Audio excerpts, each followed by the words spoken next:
Have you noticed that things that used to excite you don't anymore? You wake up, move through your routine, answer messages, scroll your phone, laugh when you're supposed to. But when the noise settles, something inside you feels quiet in the wrong way. Not peaceful, just empty. You're not crying every day. You're not falling apart. You're functioning.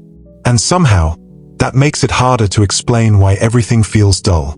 You're not sad exactly, just numb. And here's the uncomfortable truth most people avoid. If this message found you today, it may not be by accident. Moments like this don't interrupt your scrolling for no reason. Because ignoring this feeling doesn't make it disappear. It slowly teaches you to live without joy until that becomes normal. You start telling yourself, this is just adulthood. This is just life. But deep down, you know something is missing. So listen closely. Not with pressure. Not with fear. Just honesty. What you're about to hear may explain why joy slowly slipped away. Not all at once, but quietly, and more importantly, how it can return without you forcing anything. And don't click away. People often skip moments like this because they're uncomfortable. Later, many of them wish they had stayed. Let's look to the scripture. Psalm 16 verse 11. This scripture says, "You make known to me the path of life. In your presence there is fullness of joy. At your right hand are pleasures forevermore." This verse does not describe joy as a mood, a reward, or a reaction to good circumstances.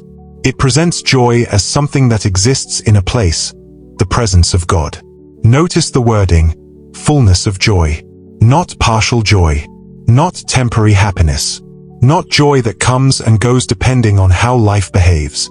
The verse also says God makes known the path of life. That means confusion, numbness, and emotional dryness are not signs that you are lost forever. They are signs that direction is needed again. Joy, according to this scripture, is not found by chasing experiences. It is revealed when you are close enough to God to be guided. And then scripture adds something even deeper, pleasures forevermore. Not pleasures that fade. Not joy that expires when the season changes. But joy that lasts because it comes from a source that does not run dry. Now listen to how Jesus explains this truth even more plainly. John chapter 15 verse 5. This scripture says, "I am the vine, you are the branches. Whoever abides in me bears much fruit. For apart from me you can do nothing." Jesus does not accuse. He does not threaten. He explains reality. A branch does not struggle to produce fruit. It only fails when it is no longer connected to the vine. This verse is not about effort. It is about connection. When Jesus says, "Apart from me you can do nothing," he is not saying you cannot function, work, or survive.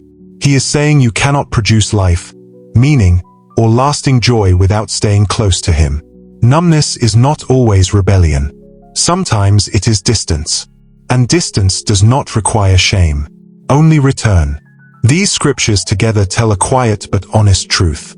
Joy leaves when connection weakens, and joy returns when presence is restored. Not instantly, not forcefully, but faithfully. The Bible never teaches that joy is the reward for success, approval, wealth, or constant movement. It doesn't say joy comes from getting everything right, reaching a certain level, or finally being seen. It says joy comes from God's presence. That matters, because presence is not something you earn. It's something you remain in. When scripture uses the word fullness, it means complete. Not excitement that fades when the moment passes. Not happiness that depends on circumstances lining up. Not joy that disappears the moment life becomes difficult. Fullness means nothing missing, nothing forced, nothing borrowed. And Jesus makes this truth even simpler. He doesn't talk about pressure or performance. He talks about connection.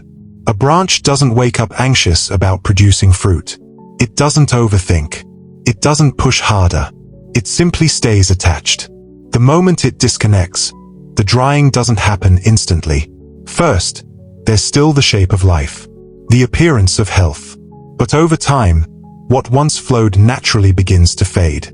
This is why when joy fades, it doesn't automatically mean you failed. It doesn't mean your faith is fake. It doesn't mean God is disappointed in you. It means the connection has weakened. Not because God walked away, but because life became loud. Responsibilities piled up. Distractions multiplied. Silence disappeared. Rest became rare. You kept moving, surviving, adjusting, and carrying weight. And somewhere along the way, closeness turned into distance. Joy didn't vanish in one dramatic moment. It slowly thinned as attention shifted and presence became occasional instead of constant. And the good news is this. If joy faded through distance, it can return through Reconnect Ion. Not through striving, not through forcing emotion, but through staying close again. Connection restores what effort never could. Think about it for a moment. You've been waiting, not for something small, but for answers, direction, relief, or change. And at first, you told yourself to be patient. But over time, patience started to feel heavy, like something you're carrying instead of something strengthening you. You've faced rejection, spoken and unspoken. Not always loud, sometimes subtle. A door that didn't open, a message that wasn't returned, an effort that went unnoticed. And slowly, without realizing it, rejection stopped being an event and started shaping how you see yourself. You've been disciplined. You've shown up when it would have been easier to stop trying. You've stayed composed, responsible, reliable. But being strong for too long can become exhausting when there's no space to rest honestly. You've grown. You're not who you used to be. You think differently. You see more clearly. But growth can be isolating when the people around you don't recognize the changes happening inside you. And this is where joy quietly slips away. Not because you're weak. Not because you failed. Not because something is wrong with you. Joy disappears when your soul is running on empty while your life keeps moving forward without pause. You can stay productive while feeling disconnected from meaning. You can be surrounded by people and still feel unseen. You can believe in God, pray occasionally, and still drift from His presence without realizing it. Drift doesn't happen through rebellion. It happens through exhaustion, through survival mode, through doing what needs to be done while postponing what the soul needs. And when that happens, joy doesn't announce its departure. It simply becomes quieter until you start wondering where it went. What you're feeling is not a personal failure. It's a signal. A signal that your inner life needs attention, not judgment. Here's the gentle truth many people never hear clearly. Joy isn't something you chase down or manufacture. It's not found by trying harder, doing more, or fixing every part of yourself first. Joy is something you return to. It returns when you stop running and allow yourself to be present again. Not present to noise or expectation, but present to God. God is not standing at a distance waiting for you to improve. He isn't measuring your words or evaluating your performance.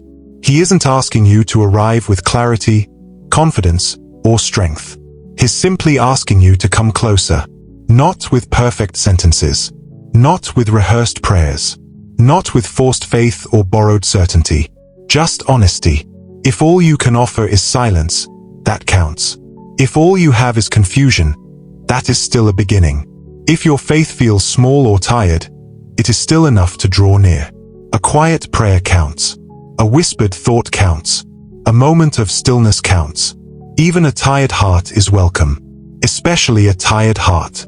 Because joy doesn't return through pressure. It returns through presence. Now listen carefully. Messages like this don't interrupt your day by accident. They don't surface often, and when they do, they place a quiet choice in front of you. People usually respond in one of two ways. They lean in, or they scroll past and tell themselves they'll come back later. Most don't. And if you leave without subscribing, you may miss the next word your spirit needs. The one that meets you right when life feels heavier than you expected. The one that steadies you before the weight settles in. Subscribe now. Not out of habit, but awareness. Because the longer disconnection lasts, the harder it becomes to recognize joy when it starts knocking again. Don't wait until you're completely dry to look for water. May peace meet you where words fall short and explanations no longer help. May it settle in the places you've been carrying silently, the thoughts you haven't known how to express. May strength rise within you, not suddenly, not dramatically, but quietly and steadily. Enough for today, and then enough again tomorrow. Not the kind of strength that demands perfection, but the kind that allows you to keep going without losing yourself. And may joy return, not loudly, not all at once, but gently, as you draw near again. May it come back in small moments, in stillness, in clarity, and in the assurance that you are not walking alone. You are not empty. You are not overlooked. You are not forgotten. This season, however heavy it feels, is not the end of your story. It is a passage, not a conclusion. Grace be with you, steadily, patiently.